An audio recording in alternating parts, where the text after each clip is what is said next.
Studio 33 AD, bringing you Catholic media.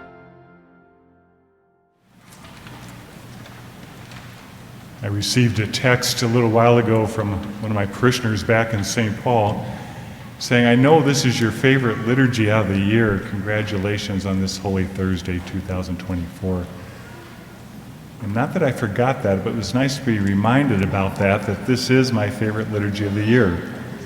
And I think it's because it's the institution of the Eucharist as well as the priesthood.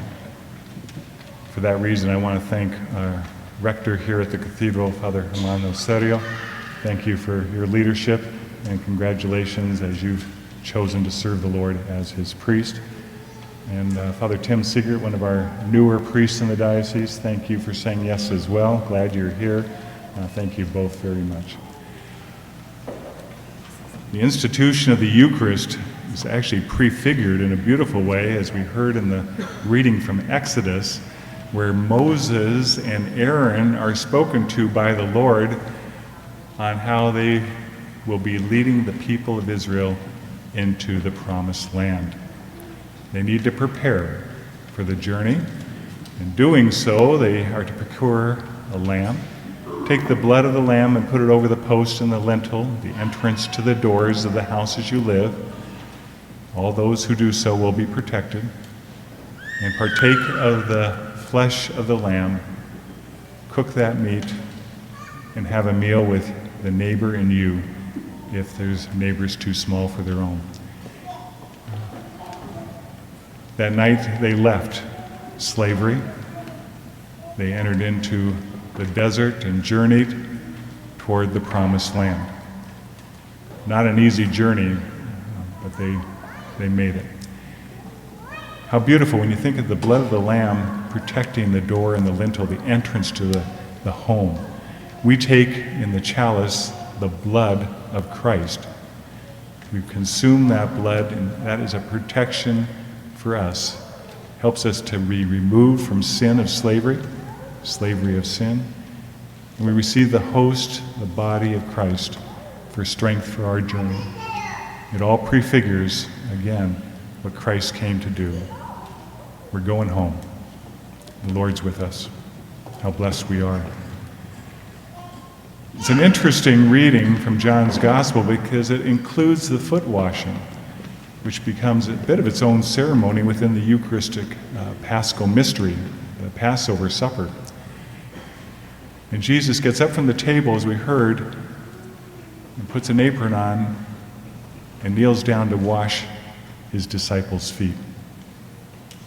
What a powerful act. I'm always wondering, it says all 12 were there. Did all 12 have their feet washed? That would include Judas, who Jesus knew ahead of time would betray him. Such love, such mercy, such goodness. Isn't it amazing? The Lord of the entire universe kneels down to wash his disciples' feet. That should give us a totally different image of God. Willing to come down to our level, even below the lowest common denominator, washing of feet. I think we would hesitate to do that for each other on a normal basis. That was reserved for the slaves of the time, not for the head of the household or the master or the teacher, certainly not the rabbi. God stooping down to wash our feet. Powerful. And then we're going to hear all about the death of Jesus tomorrow, the journey to the cross. Creator of the universe, willing to give his life for the salvation of all. Turning around the normal way we think about life, turning it on its head, everything we kind of run from, Jesus does the opposite. So humble, so right. He gives us evidence of an inverted way to look at this world.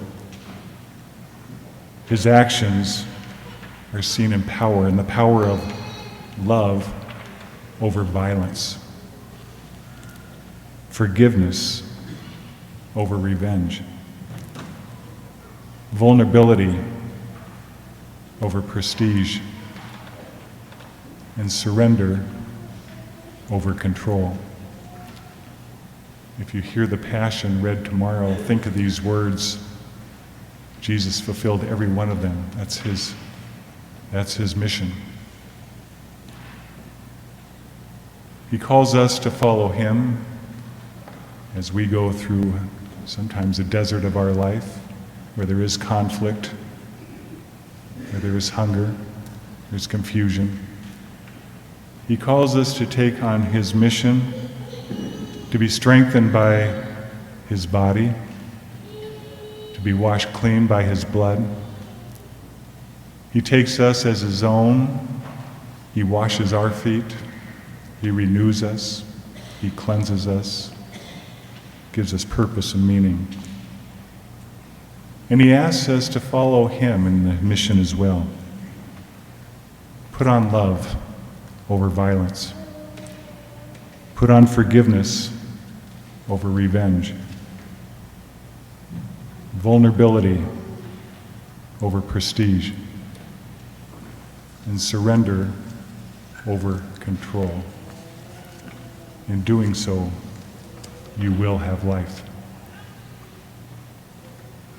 This evening, we'll witness again the foot washing of 12 people, as again representing what happened at the Last Supper.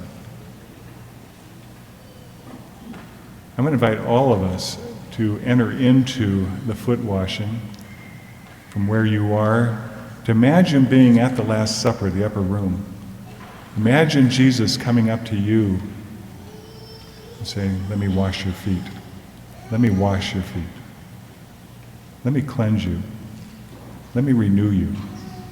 Let me give you new hope for the future as you journey with me." Let us all take a moment to open ourselves up to our Lord's invitation and to be served this night as he desires, once again by him, none other than the King of the universe, Jesus our Lord.